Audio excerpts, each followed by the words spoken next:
네, 먼저 이 시간에도 오늘 하나님을 예배하는 우리 성도들에게 오늘 호세아서에 기록된 하나님의 은혜가 여러분의 삶 가운데 꼭 임할 수 있기를 먼저 주의 이름으로 축원합니다. 제가 방금 광고에 드렸던 것처럼 제가 계속해서 성경 인물 시리즈를 했습니다. 그리고 지난주까지 110명의 성경 인물을 나눴죠. 원래는 이번 주 그리고 다음 주에 마무리하려고 했지만 한 주를 미뤄두고 오늘은 여러분이 함께 읽으신 호세아 6장 1절에서 3절 말씀을 통해 다시 하나님을 향해야 합니다라는 제목으로 여러분과 하나님의 말씀을 나누려고 합니다. 여러분, 제 개인적인 생각이기도 하지만 저는 우리 성도들이 이런 생각을 하시면 좋을 것 같습니다. 저는 오늘이 굉장히 뜻깊은 주일이라고 말씀드리고 싶습니다. 왜냐하면 한 주간 우리가 하나님 앞에 특별 새벽 기도회 하고 또 한 해 동안 베풀어 주신 은혜를 감사하는 추수감사주를 앞두고 있고, 특별히 오늘 이 시간에는 이 말씀이 맞춰지고 나면 우리 사랑하는 자녀들이 입교, 세례, 유아 세례를 받는 특별한 예식이 있거든요. 그런데 저는 우리 사랑하는 성도들이 이런 시간을 보내면서 이렇게 생각하지 않으셨으면 좋겠습니다. 그러니까 이렇게 생각하는 겁니다. 또 추수감사절이 왔구나. 또 새벽기도 하는구나. 또 애들이 세례받고 입교하고 유아 세례 받는구나. 그러니까 늘 하던 것처럼, 늘 당연한 것처럼 여기지 않으셨으면 좋겠다는 것입니다. 왜냐하면 저와 여러분이 갖고 있는 하나님의 자녀라는 영적 신분 때문에 그렇습니다. 저와 여러분은 세상에서 세상 사람들과 똑같은 모습으로 살아갑니다. 삶의 터전도 세상이기 때문에 우리의 삶의 모습도 세상의 사람들과 별반 달라 보이지 않습니다. 그러나 저와 여러분은 하나님의 자녀이기 때문에 우리에게 주어진 삶을 살아내는 삶의 방식은 달라야 합니다. 하나님의 자녀라는 영적 신분을 갖고 세상을 살아감에 있어서 세상의 사람들이 살아가는 세상의 방식이 아니라 성경을 통해 말씀해 주시는 하나님의 방식대로 우리의 삶을 살아내셔야 한다는 것입니다. 그 때문에 저와 여러분은 이 땅의 삶을 살아가며 삶의 방향과 목적이 다릅니다. 삶에 추구하는 것이 다릅니다. 이 세상은요, 내가 잘 살면 그만입니다. 내가 등 떠쓰고 배부르면 그만입니다. 그러나 하나님의 사람인 저와 여러분은 나 한 사람을 통해 하나님의 뜻을 이루는 것이 삶의 목적과 방향이 되어야 합니다. 또한 저와 여러분은 하나님의 자녀이기 때문에 우리에게 주어진 삶을 바라보고 해석하는 기준이 달라져야 합니다. 세상 사람들은요, 지금 내 눈에 보이는 것이 전부입니다. 그러나 하나님의 사람인 저와 여러분은 이 세상, 즉 내 눈에 보이는 것이 전부가 아니라 보이지 않는 하나님께서 지금도 내 인생을, 우리 가정을, 우리 교회를, 이 땅을 다스리고 섭리하심을 믿는 믿음으로 살아가는 것입니다. 그러니까 어떨까요? 삶을 바라보고 해석하고 적용하고 풀어가는 방식이 다른 거죠. 그것을 한 단어로 정의해드리면 하나님 때문에 긍정의 삶을 살아가는 것입니다. 그래서 하나님의 사람들은 자기의 삶에 아무리 힘들고 어려운 인생의 고난과 역경이 와도 내가 믿는 하나님 때문에 나의 미래를 기대합니다. 이 세상에서 나의 삶이 세상에 보기에 힘들고 어려운 순간이 와도 그 힘들고 어려운 순간으로 말미암아 내가 위축되지 않습니다. 상대적으로 세상에서 나의 삶이 풍성하고 은혜를 누리는 복된 삶이라 할지라도 세상에서 내가 어깨를 우쭐하지 않습니다. 늘 하나님 앞에 감사와 기대와 소망으로 살아가는 것이 우리의 삶인 거죠. 그리고 그렇게 살아가기로 결단하는 첫 출발이 영적으로 보면 무엇인 줄 아십니까? 바로 오늘 우리 예배 가운데 진행이 되는 성례식입니다. 여러분, 성례식은 이걸 말해요. 세례, 유아 세례, 입교를 말하는 거예요. 제가 이거 간략히 정리해 드리면 세례는 여러분 단순히 내가 머리에 물을 뿌리고 구원받았습니다를 고백하는 예식이 아닙니다. 영적으로 보잖아요. 예수님을 믿기 전 내 옛사람이 죽고, 죄인된 내 옛사람이 죽고 이제 십자가에 죽으시고 부활하신 예수님과 함께 새 생명으로 살아가겠다고 결단하는 예식이 세례입니다. 그러니까 세례 전후에 삶의 모양이 바뀌는 거예요. 여러분, 입교도 마찬가지예요. 어린 시절 부모의 믿음과 신앙으로 세례를 받아 자라갔던 그가 이제 스스로 예수님을 구주로 고백하고 이 교회 공동체 안에서 하나님의 사람으로 살겠다고 서약하는 예식이 입교인 거예요. 그러니까 입교 전후와 모습이 다르다니까요. 여러분, 유아 세례도 마찬가지예요. 오늘 유아 세례 한 명 받아요. 저 꼬맹이, 저 어린아이. 제가 뭘 알아서 신앙을 고백하고 제가 뭘 알아서 예수님을 구주로 영접하겠습니까? 그렇죠? 저 아이가 장차 자라서 믿음을 고백하는 하나님의 자녀가 될 수 있도록 양육하는 부모의 믿음과 신앙을 보고 세례를 주는 것이 바로 유아 세례인 거예요. 그러니까 이 성례 절차는 이 성례를 기준으로 전후가 다른 삶이 되는 겁니다. 하나님의 자녀로 살았느냐 살지 않았느냐의 새로운 출발이 될 수 있는 것이죠. 그런데 한편으로 보면 이렇게 복되고 귀하고 선한 일들 가운데 우리의 믿음과 신앙 안에서 이것을 어떻게 보는 것인가? 이렇게 보는 거예요. 늘 하던 거 하는구나. 건드리지 마세요. 걔는 걔 할 일을 하는 거예요. 네, 내버려 두세요. 사모님 괜찮아요. 내버려 두세요. 소리 질러도 돼요. 여기 뛰어다녀도 돼요. 저는 제 할 일을 하고 여러분은 여러분의 할 일을 하고 쟤는 제 일을 하는 겁니다. 제한하지 마세요. 괜찮습니다. 때리지 마세요. 네. 네. 절대 때리면 안 됩니다. 어쨌든 이런 성례식을 우리가 어떻게 받아들이냐? 늘 하던 것으로 받아들이는 거죠. 이것을 좀 다르게 표현해 드릴까요? 우리에게 익숙한 것으로 받아들입니다. 그런데 저는 우리 사랑하는 성도들이 우리의 믿음과 신앙 안에 이 익숙함을 경계하는 믿음의 지혜가 필요하다고 말씀을 드려요. 여러분, 제가 조금 전에 이렇게 말씀드렸어요. 저와 여러분이 하나님의 자녀라는 영적 신분이 있기 때문에 여러분의 세상의 삶을 살아갈 때 누구의 방식으로? 세상의 방식이 아닌 성경에 기록된 하나님의 방식으로 살아가라고 말씀드렸어요. 그렇죠? 그런데 이 세상이 하나님의 자녀인 저와 여러분이 하나님의 정해주신 하나님의 방법대로 살아가지 못하게 만드는 영향력이 뭔지 아세요? 그게 익숙함이에요. 여러분, 익숙함이란 말 사실 우리의 삶에 나쁜 단어가 아니에요. 내게 반복된 경험으로 말미암아 자연스럽고 낯설지 않은 것이 익숙함이란 말이에요. 그런데 이것을 믿음과 신앙의 관점에서 보잖아요. 이 익숙함은 우리에게 아주 무서운 단어가 될 수 있어요. 예컨대 저와 여러분이 하나님 앞에 믿음 지키며 살아갈 때 하나님 내게 은혜를 주십니다. 내게 감격을 주십니다. 시간이 지나면서 따라 그 은혜와 감격이 내게 반복적으로 경험이 되잖아요. 그래서 그것이 익숙해져 버리면 어느 순간 그 은혜는 내게 당연한 것이 되어버려요. 하나님께서 내게 주시는 은혜가 될 수 없다는 거예요. 익숙해져 버리면 하나님께서 내게 받는 은혜는 은혜가 아니라 당연히 내가 하나님 앞에 받아야 할 보상으로 여기고 있다는 것입니까? 그러니까 어떤 일이 생기냐면 여러분, 오늘도 하나님 앞에 예배하고 은혜를 사모하면서 예배의 자리를 지켜가잖아요. 하나님 내게 어떤 은혜를 주실까? 그렇죠?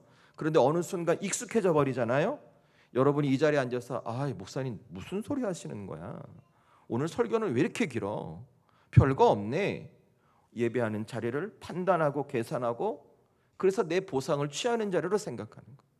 여러분, 우리 인생의 문제 앞에 하나님 앞에 간절히 기도하죠. 눈물로 애걸복걸하면서 간절히 기도했던 기도의 무릎이 내게 익숙해져 버리면 응답과 감동이 없는 형식만 남은 자리가 돼버리는 거예요.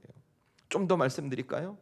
교회를 섬기는 나의 믿음과 신앙 안에 익숙함이 자라져 버리면 이게 주님의 몸된 교회를 내가 하고 싶은 대로, 내가 쓰고 싶은 대로 사용하고 결정하고 판단하는 내 소모품처럼 여기게 된다는 것입니다.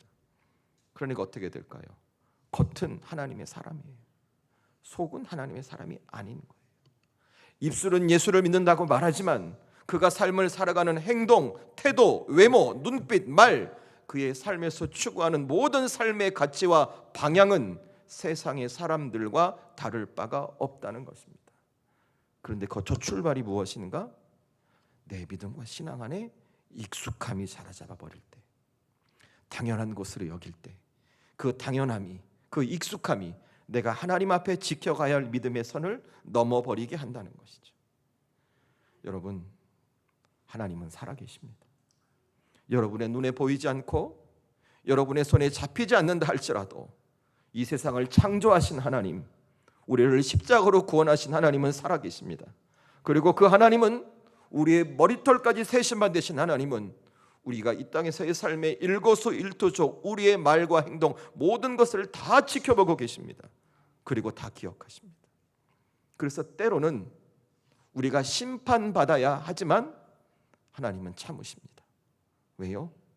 당신의 독생자 예수님을 이 땅에 보내어 주시면서 저와 여러분에게 구원을 주시는 사랑을 주셨기에 구원받은 우리가 다시 하나님 앞에 바르게 서길 기다리고 또 기다리시고 계시는 것이죠.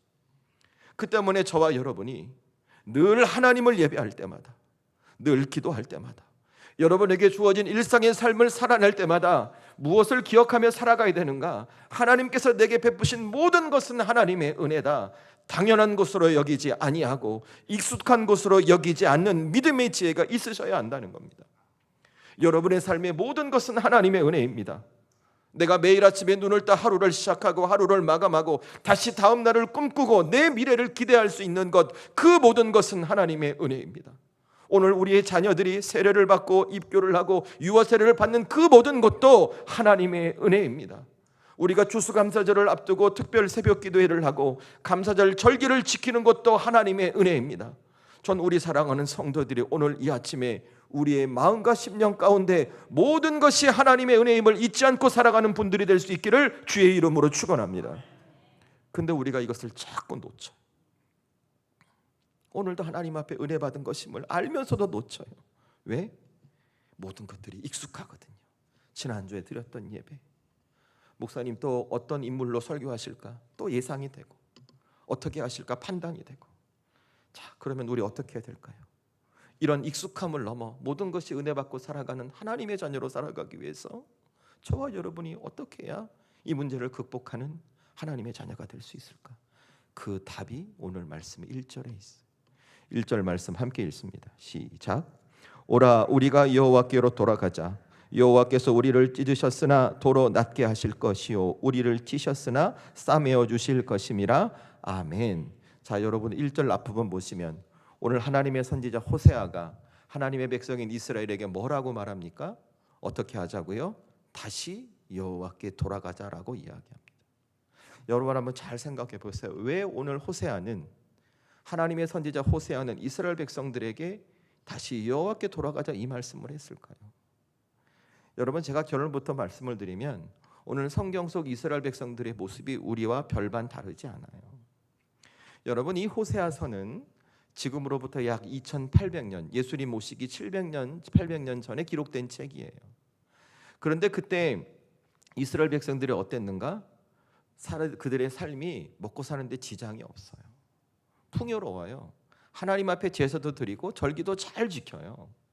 그런데 하나님은 이런 이스라엘 백성들 향해 뭐라고 얘기하는가?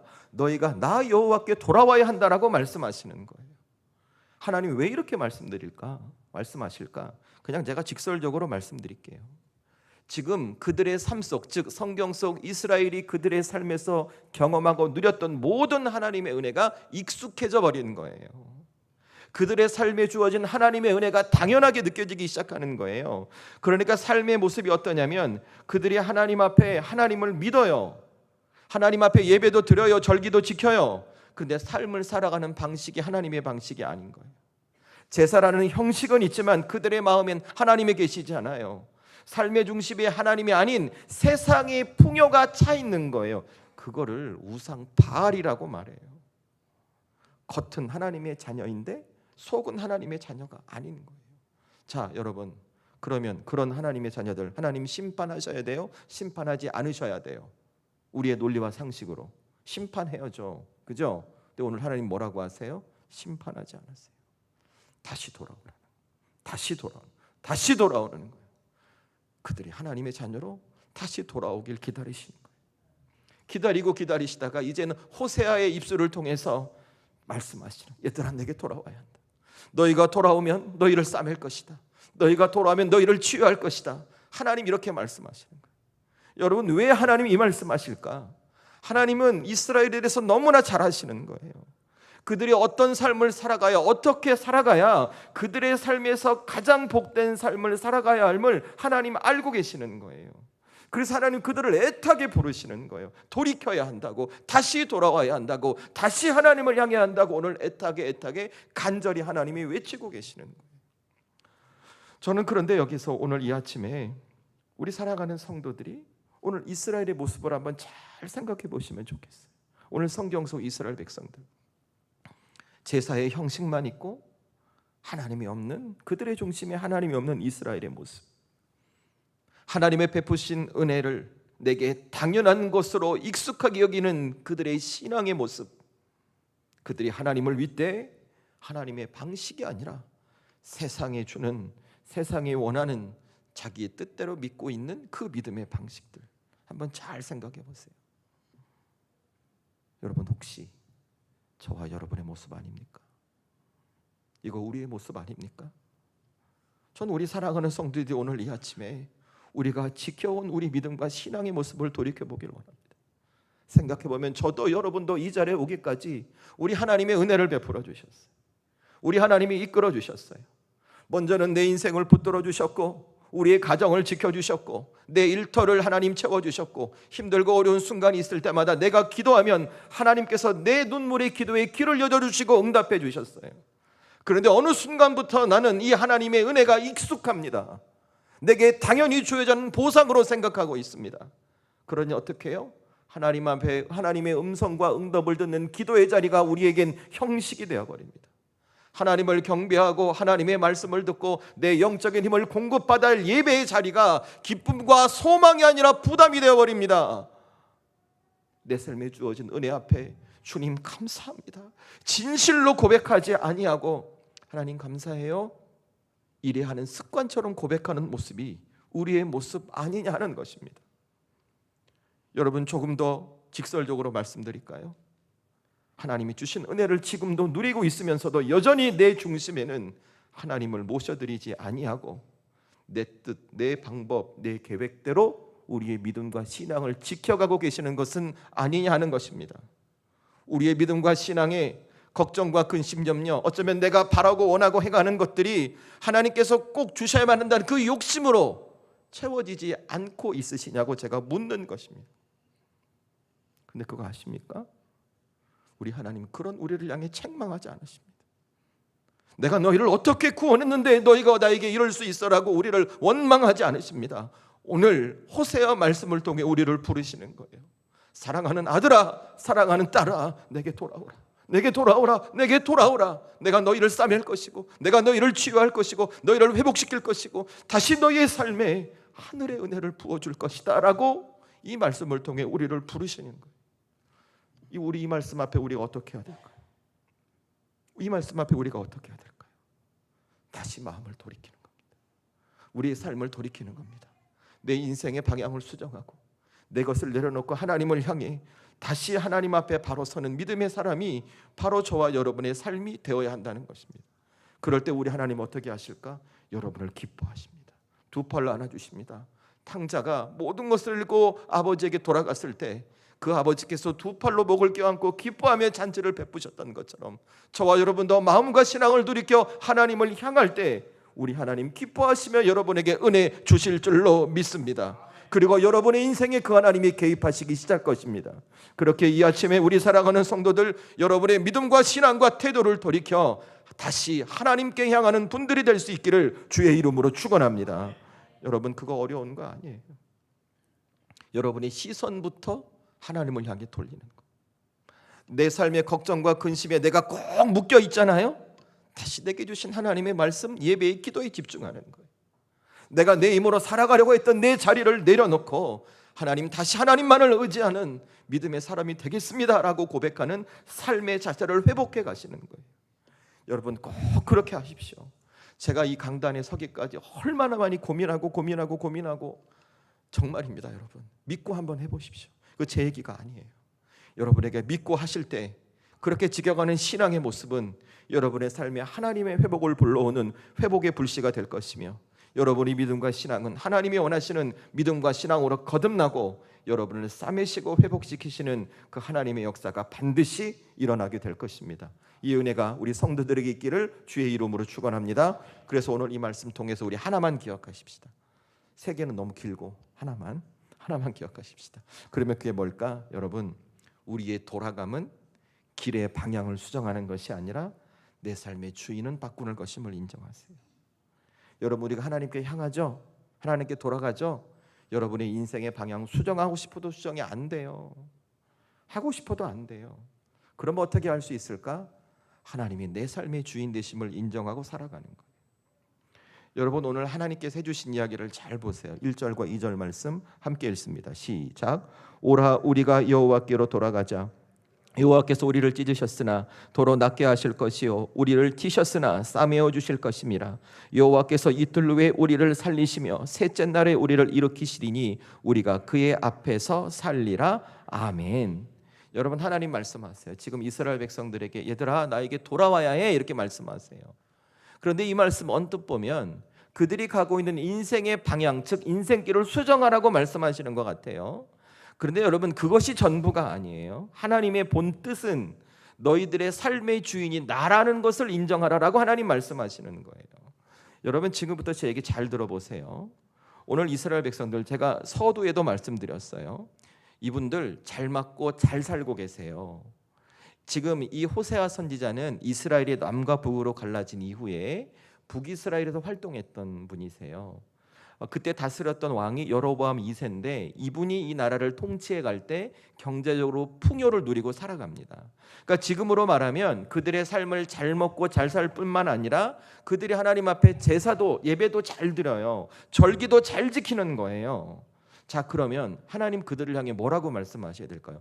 잘한다 칭찬해야 되지 않아요? 그죠? 잘하고 있어라고 격려해야 되지 않아요? 근데 오늘 성경 잘 보세요. 하나님 뭐라고 말씀하시는가? 1절 2절 말씀 보니까 표현이 무서워요. 찢으시겠대요. 치시겠대요. 이틀 후에 살리시고 사흘째에 살리시겠다는 거예요. 여러분, 이 말씀 보세요. 그죠?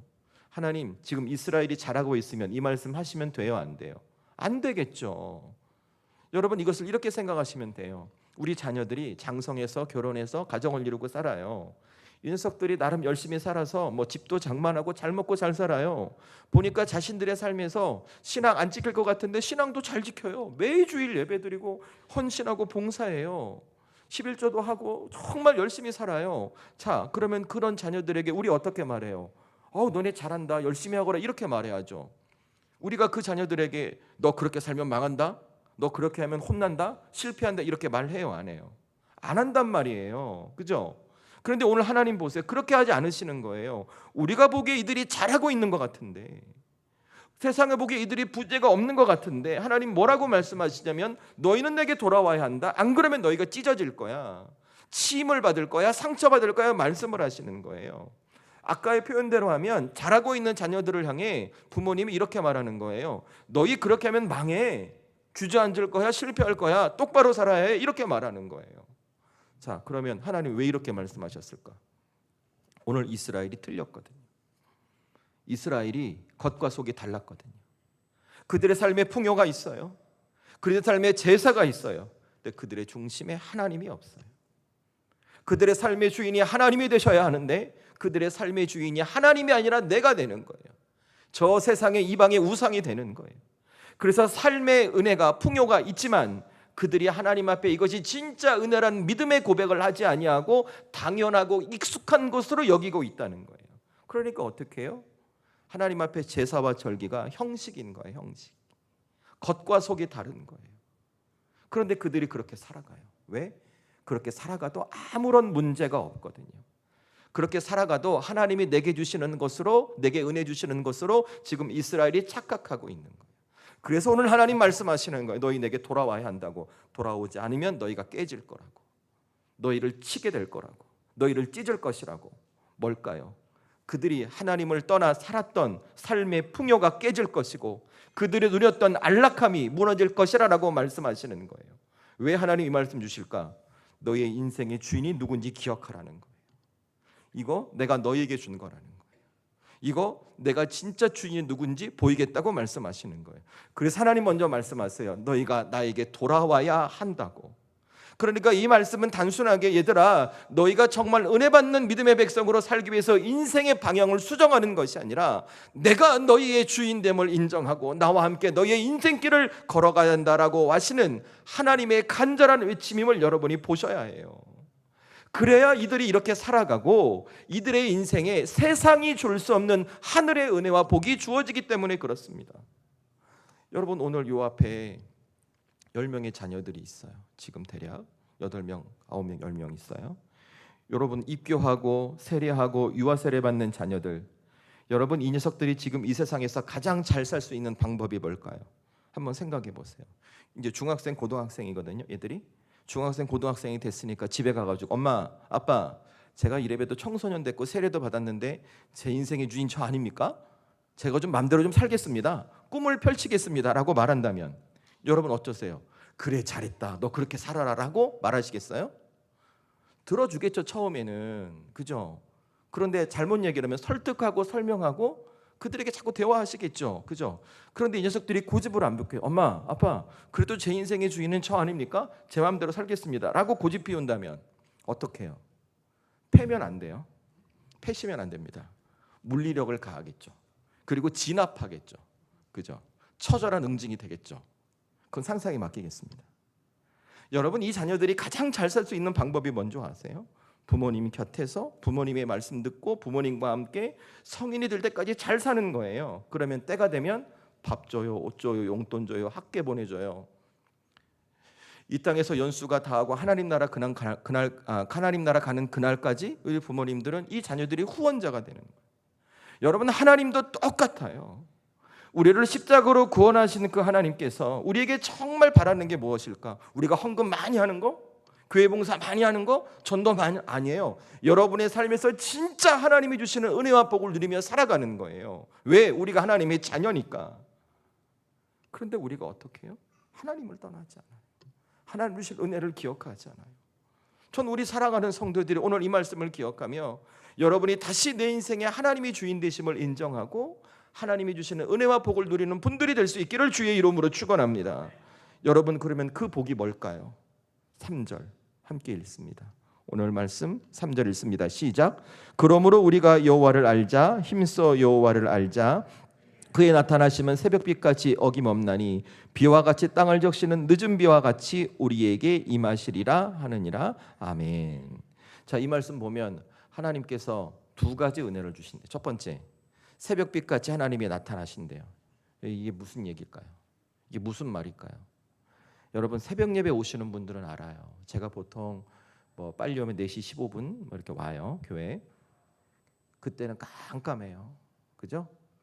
앞이 안 보여요. 그런데 새벽 예배 끝나고 가면 저 동쪽에서 새벽 여명이 떠올라요. 깜깜했던 어둠이 사라져요. 환하게 보입니다. 여러분, 우리의 인생길에 한 치 앞을 내다볼 수 없는 어둠이 있을 수 있어요. 내가 어디서 어떻게 분간해야 되고 어느 방향으로 나아갈지 모르는 어둠이 있을 수 있어요. 그런데 그가 하나님을 주인으로 모시고 살아간 믿음의 자녀가 되잖아요. 하나님이 새벽 여명같이 그의 삶에 임하십니다. 내 인생에 어떤 어두움이 길이 있다 할지라도 그 새벽 여명에 어둠이 물러가는 것처럼 여러분의 인생의 어둠이 사라지고 환하게 보이고 길을 내고 다시 여러분의 삶을 이끄시는 하나님의 역사가 임한다고 오늘 성경이 약속해 주는 거예요. 자, 오늘 말씀 보니까 또 한 가지 은혜가 있죠. 어떤 은혜가 있어요? 땅을 적시는 늦은 비가 우리에게 임하신다. 이게 무슨 말일까? 여러분, 이거는 농사 지어 보신 분들은 알아요. 저도 시골서 컸거든요. 봄에 비가 와야 돼요. 파종 전에. 그래야 땅이 고슬고슬하니 습기를 머금어서 파종하기 좋습니다. 봄에 비가 와야 돼요. 그래야 논에 물을 대고 모를 내요. 그죠? 그 비가 와야 돼요. 나중에 늦은 비가 와야 돼요. 찬바람이 불기 전에 비가 와서 수분을 충분히 머금고 그들이 찬게에 노출이 돼야 알곡이 단단해져 여문단 말이에요. 다시 말해, 하나님께서 우리의 삶에 이 땅에서 거둘 수 없는 하늘의 열매를 맺을 수 있도록 시시때때로 공급하시겠다는 약속을 베푸시는 거예요. 자, 그러면 오늘 이 말씀 앞에 우리의 가질 신앙의 태도가 뭘까요? 내가 하나님 앞에 내 인생길을 수정해야지라고 수정한다고 해도 아니라니까요. 하나님이 내 인생의 주인 되시고 그 주인 되신 하나님을 모시고 살아갈 때 내게 이런 은혜가 있는구나 라는 것을 깨닫고 하나님과 함께 한 걸음 나가는 거예요. 다시 하나님을 향하는 거예요. 전 우리 사랑하는 성도들에게 이 믿음의 지혜와 결단이 있기를 주의 이름으로 축원합니다. 여러분이 인정하셔야 돼요. 하나님이 내게 은혜 주시는 분이심을 인정하셔야 돼요. 그리고 그때 수정하시는 거예요. 그러면 바뀌어요. 전 우리 사랑하는 성도들이 이 말씀을 붙들고 다시 하나님을 향하는 분들이 될 수 있기를 소원합니다. 제가 사실은 여러분 솔직히 고백할게요. 이 설교 목요일 날 밤에 결정했어요. 제가 특별 새벽기도회 준비하다가 하나님 어떻게 막 고민하다가 여러분에게 꼭 이 말을 해야 될 것 같은 제게 감동이 주는 거예요. 여러분, 우리 바꿔야 돼요. 뭘로 바꿀까요? 여러분이 움직여야 돼요. 행하셔야 돼요. 전 우리 성도들이 하나님 앞에 내일부터 시작되는 한 주간 온가족 특별 새벽기도회가 하나님을 여러분의 인생의 주인으로 모셔드리고 여러분의 인생을 하나님께 다시 수정해가는 특별한 시간이 되기를 원합니다. 여러분이 새벽마다 주님 앞에 남아 무릎 꿇는 그 기도의 무릎이 헌신이 결단이 여러분이 드리는 마음과 정성과 헌금과 수고와 그 모든 것들이 여러분의 인생을 좌지하는 주님의 역사를 불러올 거라 믿습니다. 전 우리 성도들이 믿으시면 아멘 하시기 바랍니다. 여러분이 꼭 하실 수 있기를 주의 이름으로 축원합니다. 여러분, 제가 이 말씀 드려요. 우리가 하나님 앞에 드리잖아요. 하나님은 곱절의 은혜와 복을 주세요. 근데 우리가 하지를 않는 거죠. 여러분의 마음이 감동이 되잖아요. 믿음으로 아멘으로 외쳐보세요. 그러면 여러분의 마음과 심령 가운데 하나님의 메시지가 새겨져요. 여러분, 남자분들 다 아실 거예요. 여러분, 남자애들 군대 가잖아요. 군대 갔다 오면 군대 가기 전 4주 6주 사이 애가 180도 바뀌어요. 어떻게 바뀔까요?